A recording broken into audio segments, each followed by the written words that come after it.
Hi, this is Analytical Chick. Oh, well, people need to be awake and they need to be aware. They need to stand up against the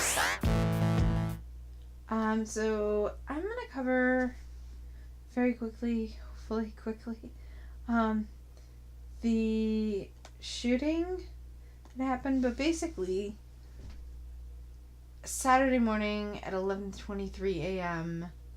this guy walked into a Chabad, which is a particular kind of a Jewish synagogue.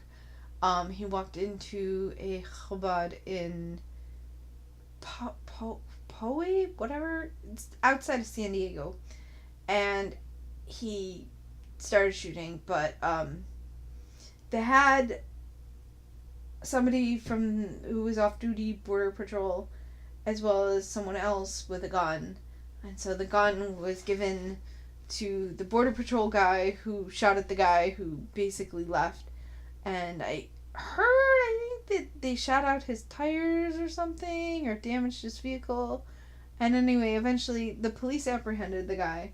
So that's where that's at. Prior to him doing this, he put out a manifesto, which basically he tried to copy the New Zealand guy. Actually, that's what I have in front of my face, is the manifesto. Here are some articles on it. I'll link those in the description. One thing that struck me really strange is that, well, not strange, but I was impressed that Vox actually reported that he is not a Trump supporter, which I 100% expected them to blame it on us as Trump supporters. And then also there's a video on here, CBS, where in the video, I believe it was this video, I'll link this in the description. Yeah, this woman right here that's previewing behind the giant blue, whatever. She was like, he's not a Trump supporter? Today's shooting at a synagogue in San Diego suburb is the latest in what has become an all too frequent stream of hate-driven violence on American soil. The 19-year-old shooter involved in today's tragedy penned an open letter. It is full of hateful rhetoric about Jewish people. Many of So, yeah, and I saw somewhere where they said, oh, it's homophobic and anti-Jew. It's probably 95% Jew hate and 5% hate for other people. Like, there's an anti-Muslim paragraph in there. There's some anti-black type stuff in there. There's some sections of the internet where I've seen this kind of rhetoric.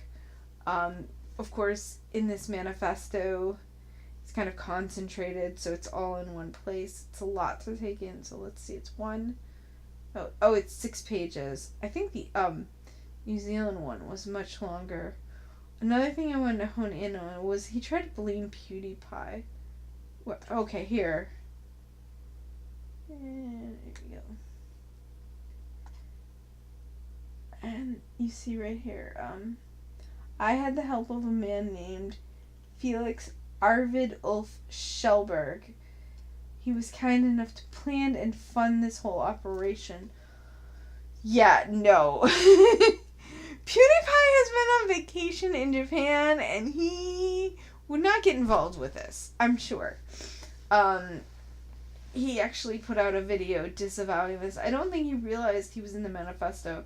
I believe he said that he wasn't in the manifesto, but he had wanted to do more to disavow New Zealand, but he sort of thought, like, he put out a tweet and he thought, well, maybe if I don't say too much, but then just because the shooting things are coming back, so he was just like, I want the subscribe to PewDiePie thing to end. The thing is, they're not doing this like out of trying to be a part of that. I really don't think. I think Blonde from Blonde in the Belly of the Beast YouTube channel, she said she basically called the New Zealand guy, and I don't want to say any of these people's names. It's the guy that did the thing. Yeah, I guess. James Alsop called the New Zealand guy, the guy that did the thing before. I'm laughing now because I'm realizing, like, the Ilhan Omar comments.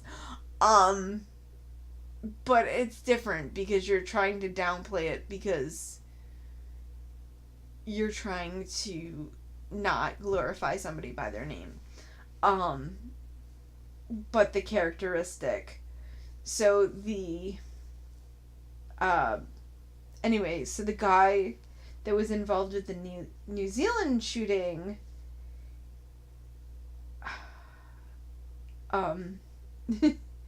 anyway, he, I don't know where I was going with that. Oh, yeah, PewDiePie. So PewDiePie wanted to disavow the shooting after New Zealand, but then he didn't because, anyway, so he put out a video today basically disavowing all of that stuff and saying, like, to stop the subscribe to PewDiePie meme, but, you know, if you're not subscribed to PewDiePie, you should still subscribe to him. Definitely, these people, they're throwing his name in there because, that's what I wanted to say, that he's a collapsitarian. Basically, he's trying to collapse all of Western society. And this guy here, he doesn't strike me the same as the guy from New Zealand. The guy from New Zealand struck me as... I didn't really read his manifesto, but I skimmed it. I think his was a lot longer. Anyway, I skimmed his, and he struck me, as at least, like, this whole, like, question and answer thing. I remember thinking, like, is that just how manifestos are done? Probably not. That's probably what he picked out, but then this guy basically copied it. Now, this phrase right here, since there's probably some people out there who don't know what this is, I'm going to explain this. There's an expression on that side of the internet, and, you know, I'm obviously, as a Jewish person, I'm not involved in the Jew hate, but I used to debate these people, and I know, I mean, a few formal debates, not that many, but I did.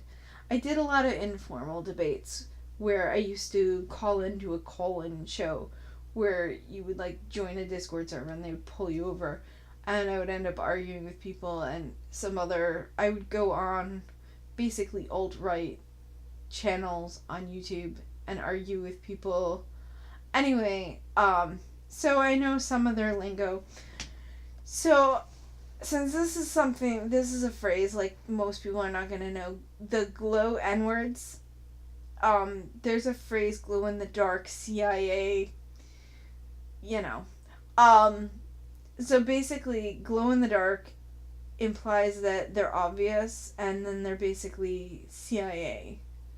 So, if you're in this section of the internet, it's like, everybody is like, oh my gosh, are they CIA?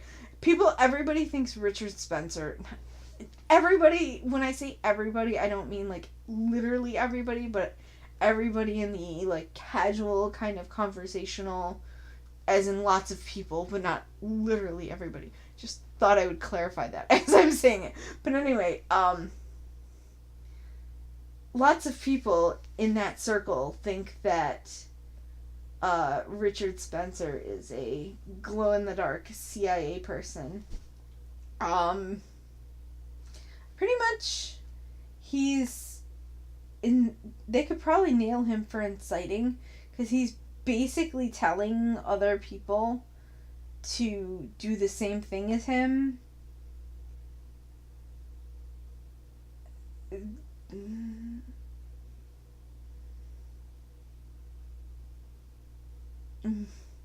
Oh yeah, he says, make sure to call me a white supremacist and anti-Semite, or whatever BS you spew to spook the normal fags. That's another thing, normal fags is all one word. It's an expression that sort of section of the internet uses to basically mean like a normal person. There's also the term normies, but normal, that thing, that's more common like for the 4chan, 8chan types. So at one point I like fell into a chat room that was like that. This was back when they did support Trump. They stopped after he got elected, because they don't like that he's pro-Jew. They didn't think that he was gonna be like moving the embassy and bringing in his Jewish daughter. Anyway, I think I've pretty much covered most of the points that I wanted to cover. Yeah, actually, one thing that was different, just let me just touch on like the personal notes of this. So, with the Pittsburgh shooting, as soon as it happened, all these people, not a lot, but people that I barely knew came out of the woodwork and they were like, "You're the only Jew I know. I'm so sorry to hear about Pittsburgh." I haven't got any of those messages. I had like 2 of them on Facebook, a text, and like 3 on Discord after Pittsburgh. I had a number of these messages from people that like I barely even knew that like came out of the woodwork to apologize for the shooting. But this time, not so much. Probably because it's the second one. But on a personal note, the other one didn't really faze me as much because this one was an Orthodox synagogue and I'm Orthodox. The other one was a non-Orthodox synagogue.